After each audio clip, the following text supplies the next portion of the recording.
कभी आपको भी कभी ऐसा लगता है कि किसी दूसरे को बीमार देख के आपको ये लगने लगे कि हमें भी वो बीमारी है?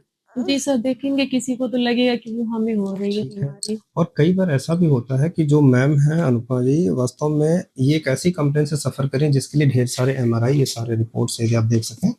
इसमें माइल्ड सर्वाइकल स्पॉन्डिलाइटिस आई है और यहाँ से लेके मैम ने लखनऊ तक इलाज करवाया है। ठीक है मैम, सही है ना? जी। अभी क्या-क्या दिक्कत हो रही है? हम लोग जल्दी में यदि बात कर लें इसके बारे में, क्या-क्या सर, परेशानी हो रही पूरे है? शरीर में झंझनाहट हो रहा है सर। दर्द हो रहा है, जी, झंझनाहट हो दर्द रही हो है, रहा है, पूरा मतलब हमेशा दाँत डर, वगैरह सर दाँत भी में। किटकिटाने लग रहे हैं, जी। ठीक है ना? और सर हमेशा डर लगता है, नेगेटिव चीज़ें हमेशा सोचेंगे, अपने बारे में भी, दूसरों के बारे में भी सोचते रहते हैं। इस केस हिस्ट्री को लास्ट तक देखिएगा, डैम श्योर है कि बहुत कुछ चीज़ें आपको सीखने को मिलेंगी और खास करके ह्यूमन साइकोलॉजी आपको समझने को मिलेगी। जो इनकी प्रेजेंटिंग सिम्पटम जो इन्होंने हमें बताया उसको एक बार मैं फिर से एक्सप्लेन करना चाहूँगा। जब ये अकेले रहती हैं, इनके लिए सबसे बुरा समय होता है, इनको अकेले रहने पे डर लगने लगता है। बच्चा थोड़ी देर के लिए लेट हो जाता है, सबको डर लगता होगा कि कहीं कुछ बुरा ना हो गया, लेकिन इनके साथ ऐसा कि बहुत बुरा फ़ील होने लगता है, जिसकी वजह से इनको झुंझुनाहट और बाकी सब चीज़ें बढ़ जाती हैं। बिफोर द मैरिज इनको कोई दिक्कत नहीं थी, मैरिज के बाद ये सारी दिक्कत शुरू हुई। तो हमेशा ये समझना पड़ता है एलिमेंट कहाँ था। जब इन्होंने डर के बारे में बताया तो मेरा पहला सवाल उठता, कब डरी, क्यों डरी, क्या वजह हुई? इन्होंने एक बहुत टिपिकल एलिमेंट बताया। मैरिज होने के बाद जब ये अपने ससुराल पहुंची तो इनके साथ क्या हुआ, इनके घर में फैमिली मेंबर में किसी को पैरालिसिस हो गई। जी। ठीक है ना? पैरालिसिस के बाद से वो उसमें इतना डीपली रूट कर गई कि इनके अंदर सिम्टम आने लगे, इनको लगने लगा कि कहीं ऐसा मेरे साथ हो जाए तो। ध्यान से समझिएगा, इनके 2 बच्चे हैं, तो एक मदर को डर लगना तो बहुत नॉर्मल सी बात है ना, कि कहीं मुझे कोई भयानक बीमारी हो गई और कहीं मुझे पैरालिसिस हो गया तो मेरे बच्चों का क्या होगा? उसके अलावा बाकी सारी सिम्पटम, इनको पीछे कोई खड़ा हो जाए तो चौंक जाएँगी ये। रात में कभी ये उठ गई तो इनका दिल बहुत तेज़ी से धड़कने लगेगा और बहुत ज़्यादा सफोकेशन फ़ील होगी। अचानक इनकी साँसें अटकने लगेंगी, ये ढेर सारी चीज़ें हैं, ठीक है? हाल-फिलहाल में टिंगलिंग हो रही है, पेन हो रहा है बॉडी एक में, जॉइंट में पेन हो रहा है। और एक जैसा नहीं हो रहा, वो रह-रह के हो रहा है। नींद नहीं आ रही है, खाने में इनको मीठा पसंद है, बाकी जिसके लिए इन्होंने पूरा ट्रीटमेंट लिया।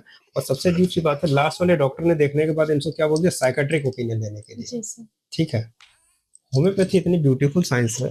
इस केस का नेक्स्ट फॉलो ज़रूर देखिएगा, जहाँ मैं आपको 1 महीने के अंदर इस केस में रिलीफ होते हुए दिखाऊँगा। ठीक होने में तो समय लगेगा, क्योंकि काउंसलिंग के कुछ सेशन लेने पड़ेंगे। सारी चीज़ों को मैंने जब रूब्रिक्स फॉर्म में कनेक्ट किया तो mind fear alone being company desire की ज़रूरत है, ameliorate, mind anxiety, mind fear, disease of the misfortune of the other happening, mind element from the fright bad news hearing, जो पीछे उन्होंने सुन रखा उस पैरालिसिस के बारे में, माइंड फियर एपोप्लेक्सी, ठीक है ना, mind started usually noise from touch और बाकी चीज़ों से, जनरल ट्रैम्बलिंग हो रही है, इनको टिंगलिंग हो रही है, छोटी सी बात हो जाती है तो इनकी आंखों से आंसू निकल आते हैं।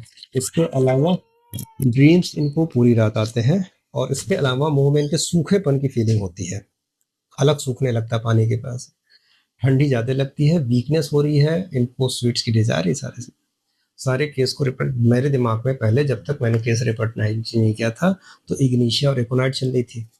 केस रिपोर्टराइज करने के बाद सिनेरियो चेंज, शुरू की 5 दवाइयाँ बताऊँ मैं आपको, कैलिकार, फास्फोरस, आर्सेनिक, कॉस्टिकम, नाइट्रम्यूर, ठीक है? नाइट्रम्यूर देने से पहले हमें हीट के बारे में पूछना पड़ेगा, कॉस्टिकम चिली मेडिसिन है, आर्सेनिक के साथ थोड़ा-सा इश्यू हो सकता है, फास्फोरस और कैलिक। मैंने इनसे ये पूछा, पसीना बहुत आता है? इन्होंने बोला हाँ।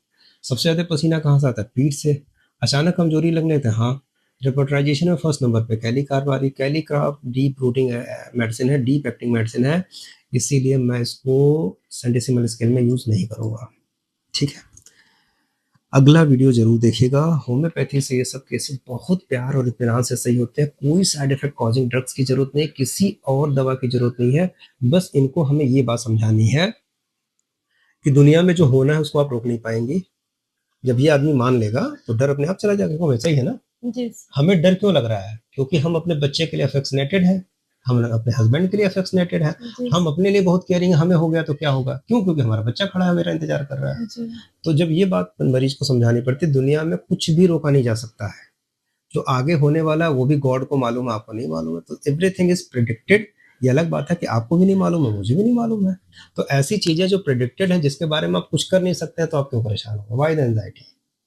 और जैसे ही इनकी एंग्ज़ायटी सेटल आउट हो जाएगी, डर खत्म हो जाएगा, ये ठीक होने लगेंगे, ठीक है? पहली मेडिसिन जो मैं दूँगा, वो नो डाउट इस फ़ियर को ध्यान में रखते हुए दूँगा, ठीक है?